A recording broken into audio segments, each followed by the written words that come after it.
Hi, everyone. Before we start this episode, I just wanted to let you know I was experimenting with a new setup for recording, hoping to reduce some background noise, which I think overall has worked. But in the process, I had to make some adjustments during recording, which have left some noise artifacts in there that I was not able to remove, and I didn't have time to re-record those sections. So, apologies for that. Eventually, I will probably re-record the episode and repost a clean one, and we can all laugh about this. So, stay tuned for the episode. Philomer, the king of the Goths, found among his people certain witches. He expelled them from the midst of his people, and compelled them to wander in exile far from his army. There the unclean spirits who beheld them bestowed their embraces upon them, and begat this savage race, a stunted, foul, and puny tribe, scarcely human, and having no language save one that bore only slight resemblance to human speech. Hello and welcome to the Dark Ages podcast.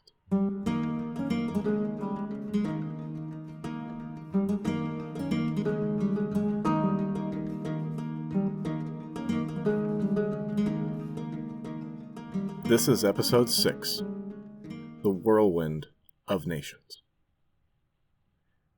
That right there is what we call a cold open, ladies and gentlemen. That is the origin story that Jordanes offers for the Huns. It tells us nothing particularly useful in a practical sense, but it does convey something about the way the Huns were perceived, even 150 years later when Jordanes was writing. Did I mention that Jordanes was a Goth? In almost all of the classical sources, the peoples of Northern Europe are portrayed as attractive. They may be uncouth, they may be violent, their language is without poetry, and they are not to be trusted, but they are handsome. Gauls and Goths and Alemanni and Belgians and Saxons all share this. The noble savage, the rugged, wild specimen of a man, tall, blond, direct, who fights fiercely and whose inevitable defeat is to be ever so slightly regretted. There's a statue called the Dying Gaul in the Capitoline Museum in Rome, which depicts a mortally wounded Celtic warrior, hair wild, but his face is noble, and his body is every bit as perfect as any of his Greek or Latin counterparts. In the sources, though, the Huns are different. The Huns are described as ugly. Their language is an assault on the ears. Their bodies are short and squat. A sense of horror comes through thousands of years later, and is pretty much universal across all sources. Setting aside all the exaggerations that real historians are always warning us about, it is still abundantly clear that the Huns are something new. So why should that be? The empire was a cosmopolitan place, with dozens of ethnicities represented within it.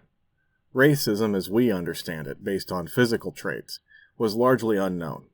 Learned men may wonder why people from Africa had darker skin, while people in the north had lighter, but those traits had no bearing on those people's value.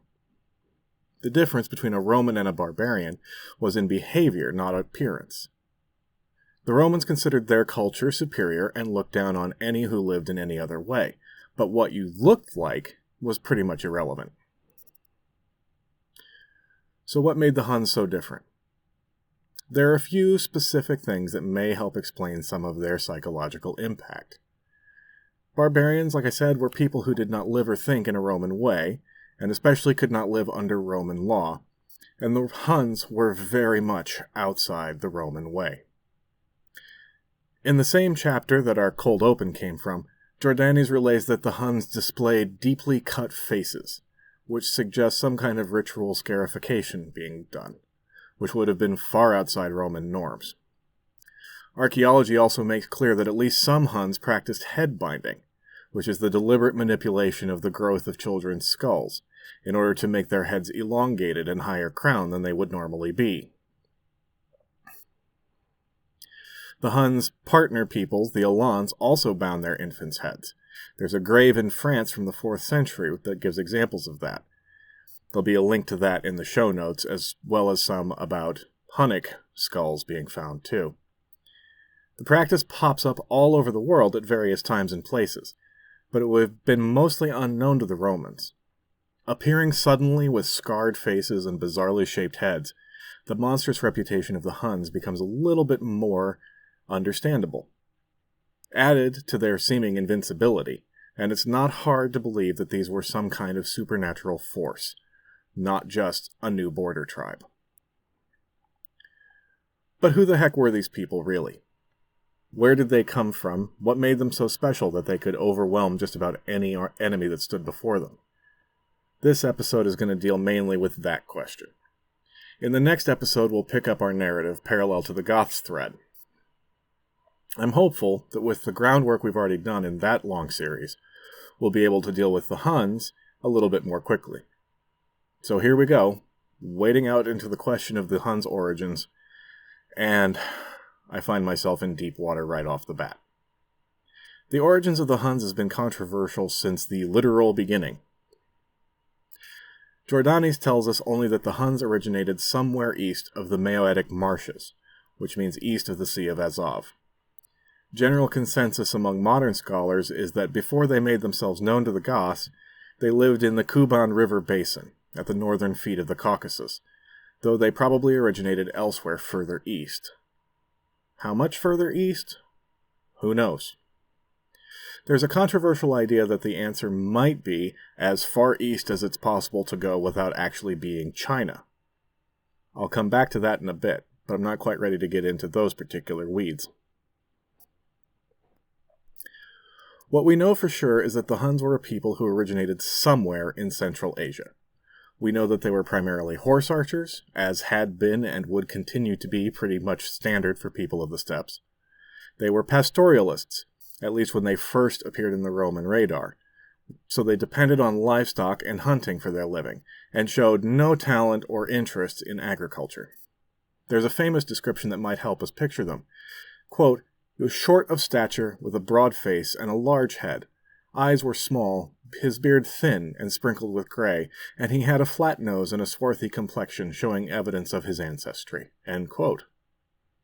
That sounds like it may be describing a person of mostly East Asian origin, but that might just be because we're expecting it to. Actually, looking at it again, it's not really all that helpful. Even less helpful are the linguistics. In a lot of scholarship about the Dark Ages, linguistics can give us a general idea about movements and relationships between all of these migrating people. And often, when it sounds like I'm talking about an ethnic group, I'm actually talking about a group of people who share a language. I gave you a big chunk of Gothic vocabulary in the first episode, right? You know how many Hunnic words we know for sure? One. One word. Strava. Means funeral. Linguists struggle to slide that single word into a family tree. Plenty of confident guesses has been made. It could be Iranian, it could be Turkic, Mongol, Siberian, none of the above. The word Hun itself probably isn't a Hunnic word either, but a Persian word meaning enemy that the Huns co-opted as a tactic of intimidation. It's frustrating, I know. It gives historians something to publish papers about and stay employed, so that's good, I guess, on the basis that more scholarship is better than less. But it makes it very difficult to tease out any kind of coherent narrative for the purposes of a basement history podcast. It also means that I'm not going to be casting movie actors for the Huns. The odds of running into a John Wayne as Genghis Khan debacle are too great, and there aren't that many Huns I'm going to specifically name anyway. Now, about those weeds I mentioned. I'm in deep water and thick weeds. Basically, I'm in a rice paddy. The idea that keeps coming up is that the Huns are descended from people that had been harassing the Chinese earlier in their history. It's an idea that gives the story of the Huns a more global sweep. The people in question are called the Xiongnu. Pronunciation will be a problem here. I think I've done my due diligence, and I beg your patience. It is probably not going to get better as time goes on. This theory has been around since the 1750s and has had its ups and downs. The Xiongnu had a complicated relationship with China over several centuries, before withdrawing from the dragon's sight toward the end of the 1st century CE. The theory goes that they eventually found their way across the Kazakh steppes and from there into the lands of the Goths and the Romans. At first, that seems absurd. There's 200 years between the disappearance of the Xiongnu from China and the appearance of the Huns. What were they doing in the meantime? Is it reasonable for a group to maintain its cohesion for that long under the circumstances? Are we sure we're even talking about a single ethnic group rather than just a loose conglomeration of tribes? Spoiler, we're not sure about that for either the Huns or the Xiongnu. The last 50 years or so, the theory has generally been down in the rankings of academic acceptance. Recently, though, there's been some work in archaeology and genetics that might inject a little life back into the Xiongnu theory. Burials connected to them suggest that they were a very heterogeneous mixture of Siberian, Mongol, and Caucasian people. Hunnic burials show some similar characteristics. Some archaeologists point to cauldron-like vessels that are found in Xiongnu burials, and similar vessels found in Hunnic sites. Others point out that while they are similar, they're not exactly the same. They're found in different types of sites and contexts, and no transitional artifact, meaning something that suggests a gradual shift between the two over time, has ever been found. The Xiongnu theory is more accepted today as genetic evidence accumulates, but there are still arguments made ferociously on both sides and nothing resembling consensus. Commentators at the time had another suggestion, which is even more outlandish, but also more fun. The Masagetai, a Iranian people who occupied territories east of the Caspian Sea, which nowadays we would call the Stans, Uzbekistan, Kurdistan, etc.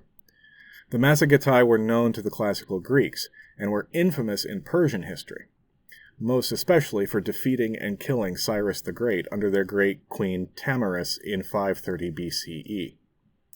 I have already said I'm not going to get distracted by the Persians, so if you want to know more about that, go to find Dan Carlin's series on the Achaemenid Persians on Hardcore History. I think it's still up with the free casts, and it's awesome, both in the sense of being fun and in the sense of being like 12 hours long. Anyway, Procopius and Evagrius, both historians writing around the middle of the 6th century, promoted the Masagetai theory. Two problems with it, though. First, the time gap between the Masagetai and the Huns is even bigger than the one with the Xiongnu. The second is that ancient historians have a maddening habit of using the same names for different cultures across time, based on geographic locations. So the term Scythian, for example, is used to refer to any group inhabiting Scythia, regardless of language or culture. So the Goths are called Scythians, until they are driven out by the Huns, and then the Huns become Scythians. They do this because history was a literary endeavor, and the goal was to demonstrate how educated you were to your audience, and that you had read all the right books and could make all the right references. And that habit makes one suspect that the ancient historians are getting confused by their own sources. The Huns certainly bore no relationship to the Scythians that the Greeks had described in earlier works, but they got that name anyway. It's very confusing and a perfect example of the danger of writing history as literature. So my point is that Procopius and Evagrius may be connecting the Huns to the Masagetai just because they were known to come from that neck of the woods, and were well known because of the Persian connection. Not much else to go on there. I said I didn't want to get caught in these kind of weeds, but I have just given you about 1,000 words that could easily be replaced with, So let's move on to the actual story. We're going to rewind our narrative all the way back to around 370. Ready? Here we go.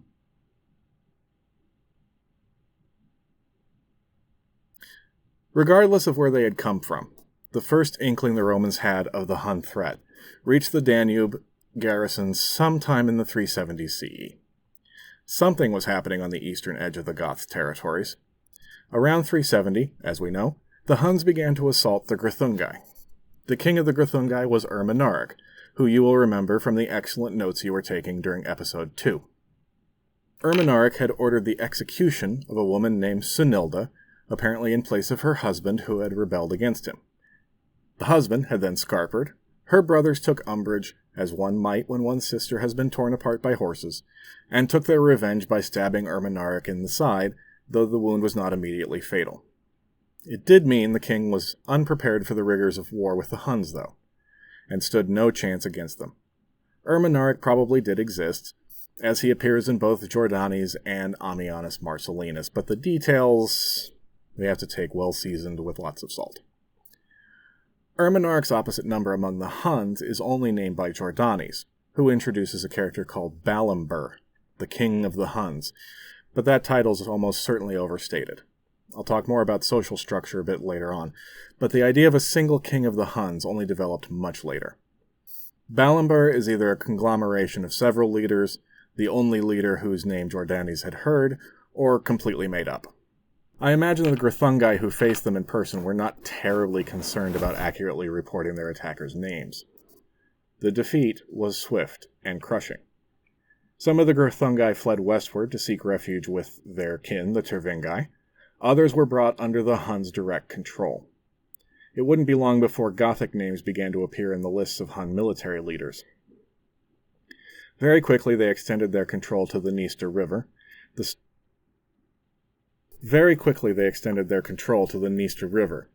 The territory of the Tervingi, and Athanaric. All of this should sound very familiar, which is why I'm kind of motoring through it. The Romans at first dismissed reports of all this as irrelevant to their interests, and it wasn't an unreasonable position. Barbarians were always fighting with each other. Roman foreign policy depended on it and encouraged it. Bickering barbarians are much easier to manage than united barbarians, and if anything, the Goths had been far too uppity for quite some time.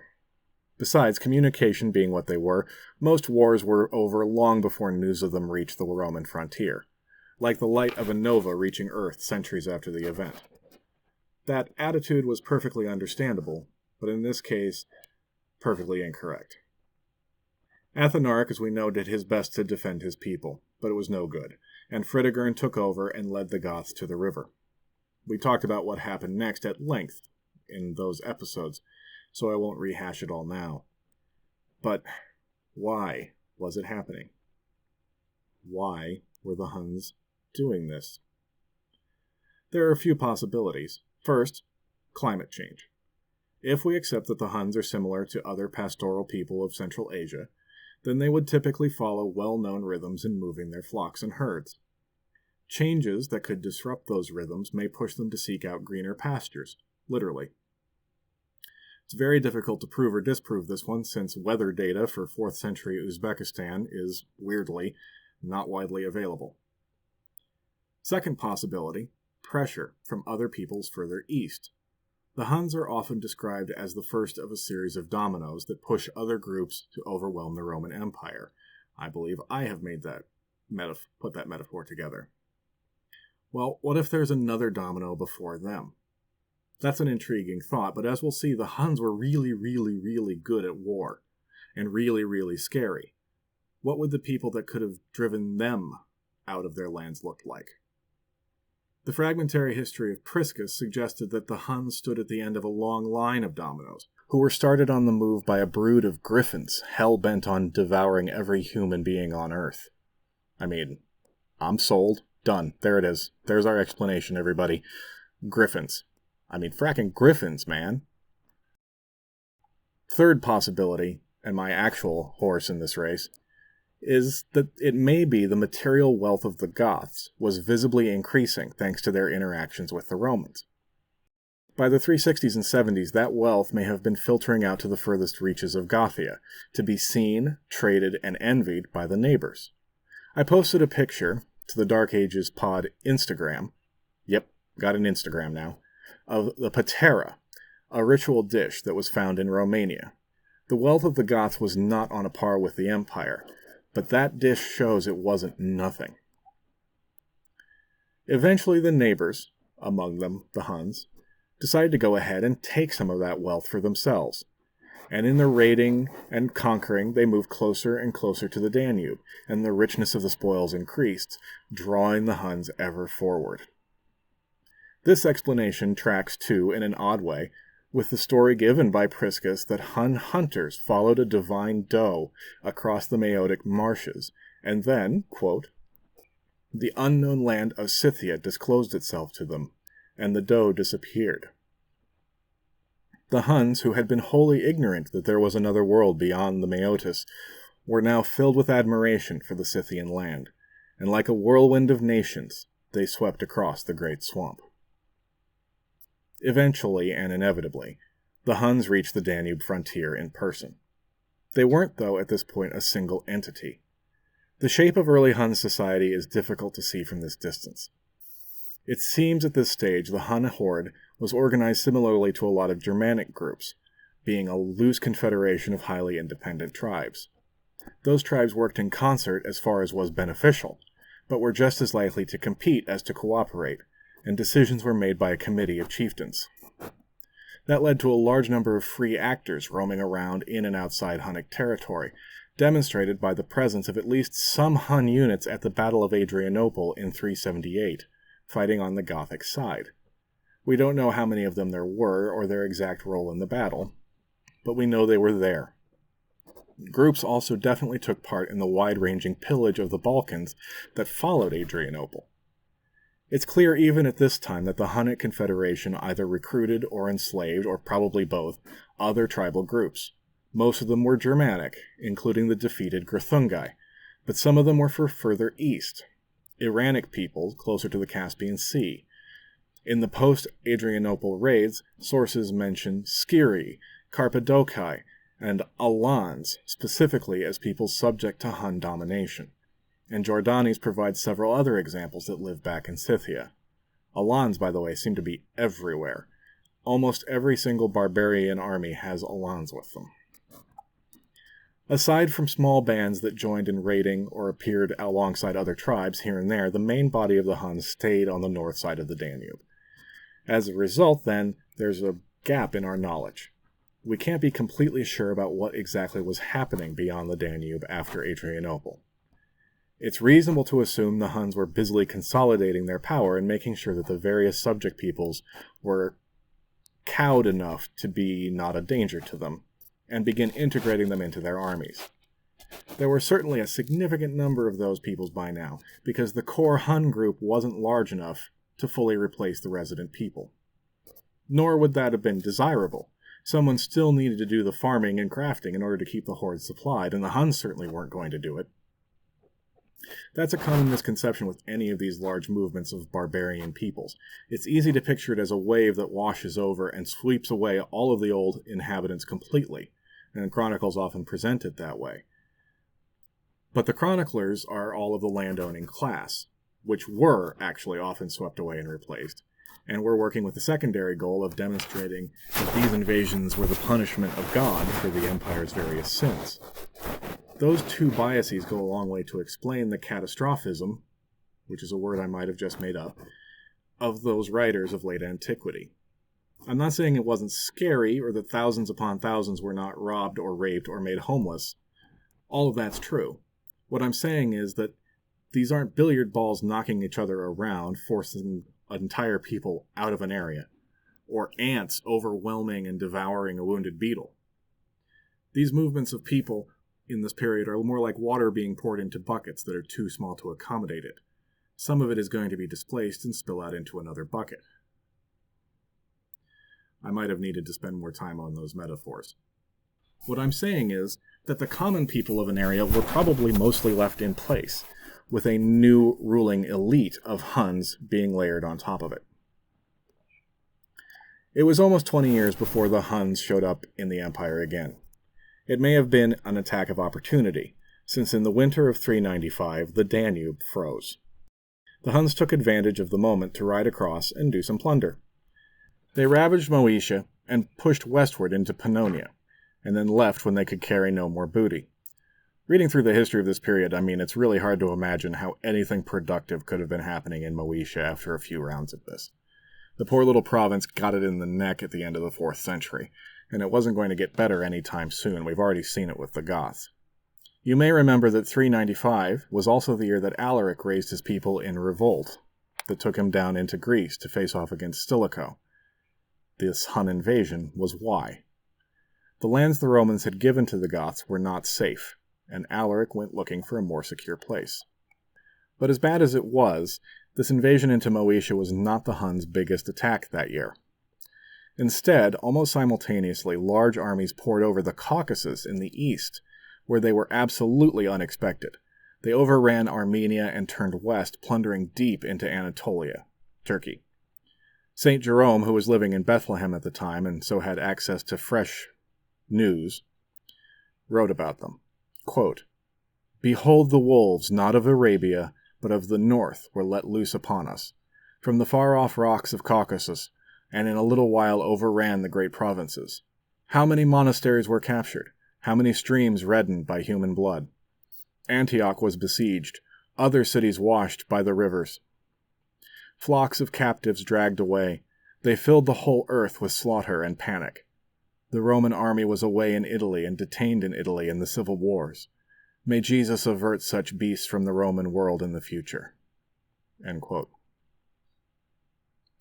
As he said, the Huns penetrated all the way to the great provincial capital of Antioch and laid siege to it, but were unable to capture it. They were finally defeated the next year by the eunuch general Eutropius. Remember him? Old droopy dog?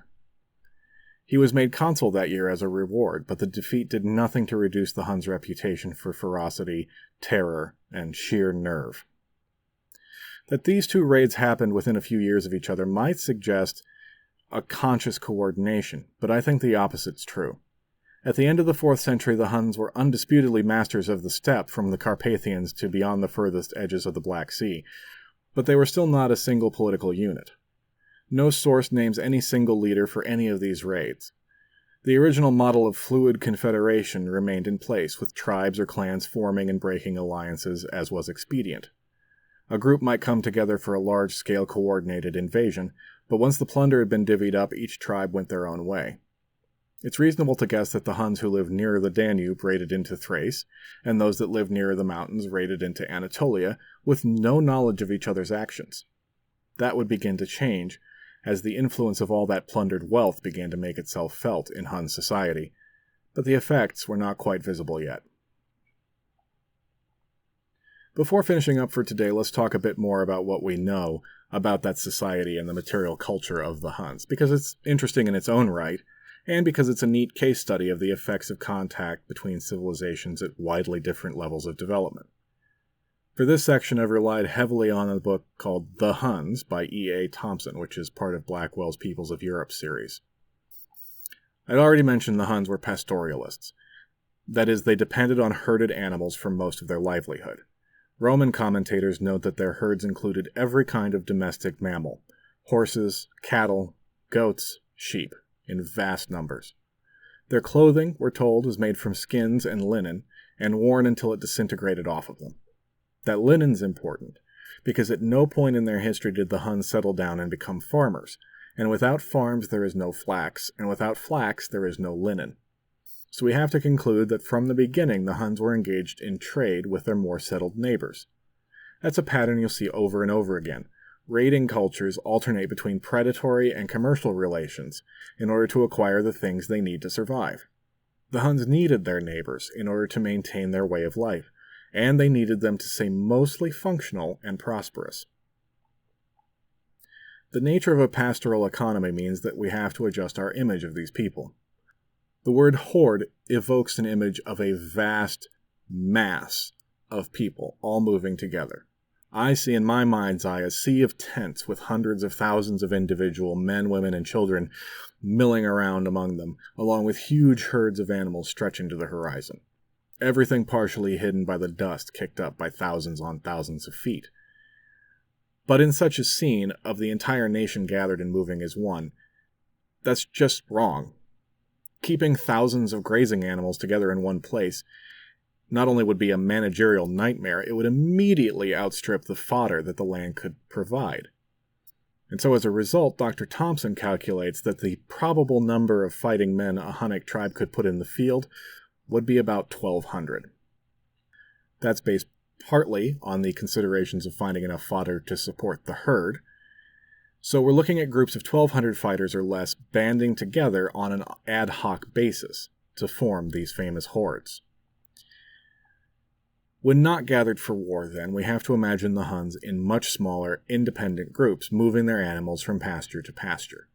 This is both a predictable lifestyle, as the seasons come and go in familiar rhythm, and a tenuous one, as the quality of the grass and its ability to support a family might vary widely from year to year. It's a life that requires the herdsman and woman to spend days at a time in the saddle, and based on our sources, the Huns seemed almost glued to their horses, surprising Roman visitors by eating, drinking, and holding high-level meetings and councils while mounted. The vast superiority of the Hun cavalry grows out of this reality of daily life. None of their Western adversaries could afford to spend so much time riding. I don't know if you remember, but when we were talking about the Grithungi, I said that despite being horsemen, they were not a horse people. This is what I meant. The Goths could not compete because they were distracted by the realities of settled agrarian society. And as for the Romans, I'll just quote Thompson directly. The Romans could never produce such cavalrymen because they could not abandon their agricultural economy. To farm land, you occasionally have to get off the horse, and you will never, ever, then, match the skill of a Hun who spends almost all of his days in the saddle from the time he is born.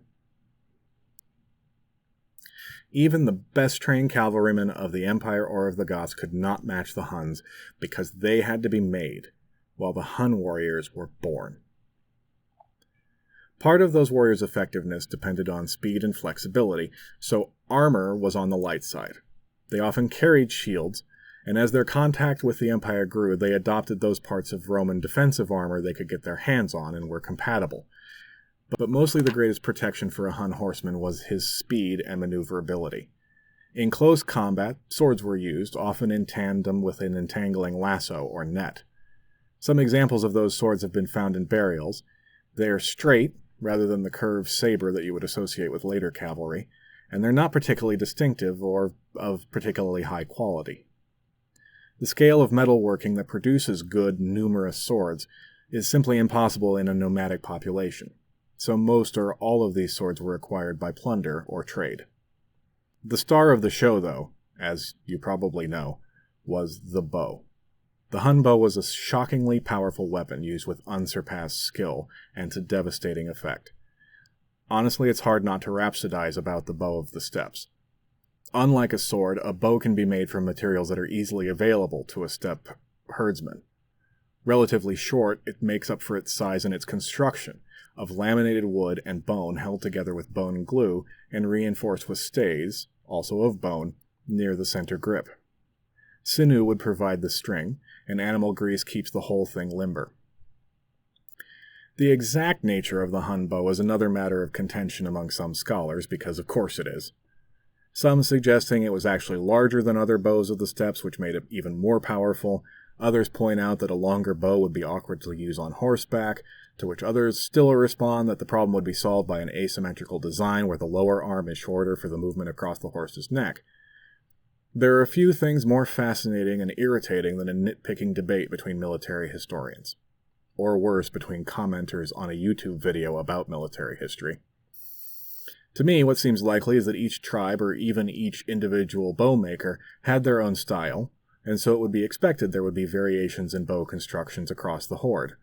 The modern idea of standardization was impossible and would have seemed absolutely bizarre to the people of the time. The point is, the bow was strong, and it could be used with almost superhuman ability. There are stories about the horse archers of Genghis Khan being able to, at full gallop, put an arrow through the head of a marmot at 80 yards, and I see no reason why the Huns would be any less practiced. So let's imagine, then, that you're an infantry soldier in the Roman army, around, say, 397. The army is not what it was in the days of Augustus. Soldiers are mostly underpaid and tied to long terms of service without any guarantee of reward in the end. All the wars you fight in are either civil wars, which are depressing, or defensive, so they produce no spoils. A common soldier is a soldier because he has no better choices. He's most likely not a Roman, but a Federate from an outside group, fighting to fulfill the terms agreed to by his leaders when they were allowed to settle inside the empire. His officers look down on him and treat him worse than their horses. He is not happy. And now he gets to face the Huns. They move across the field at will, at full gallop, keeping out of range of your bows, but well in range of their own, and unleash a hail of arrows that slices down among your companions, raining indiscriminate death on bone points. Sometimes they'll come in close and engage in hand-to-hand fighting briefly, only to turn and appear to flee, but when you give chase, the ruse becomes clear as you're led into a trap and more arrows. It's all simply too much for our exploited and demoralized soldier, and defeat becomes inevitable. The worst part for our poor Roman soldier is that none of that is the scariest thing about the Huns. Next time, we'll talk about the Huns' transition from loose confederation to cohesive kingdom, how they began to function on the world stage not just militarily but politically, how they began to learn new, scary skills from their contact with the Goths and Romans, and we'll explore the succession of leaders that took them through that transition, culminating, of course, in the one I have managed to not mention once in this episode until now, Attila. Thank you for listening. If you haven't already, like and subscribe and leave a review wherever you're enjoying the podcast. I would appreciate it muchly. Website still there, darkagespodcast.podbean.com, and Twitter @darkagespod. The Instagram I mentioned is an option for your social media interactions and can be found under Dark Ages Pod. I'm going to be putting images there in addition to on the website if that is more convenient for you to look at them. Okay, I think that's everything. I was hoping to keep a regular weekly schedule, but as we head into the holidays, I'm not sure that's going to be possible. I'm still going to aim for an episode every week. I just can't guarantee what day it will fall on. Maybe I'll be able to be more predictable after the new year. Thank you again for listening. Until next time, take care.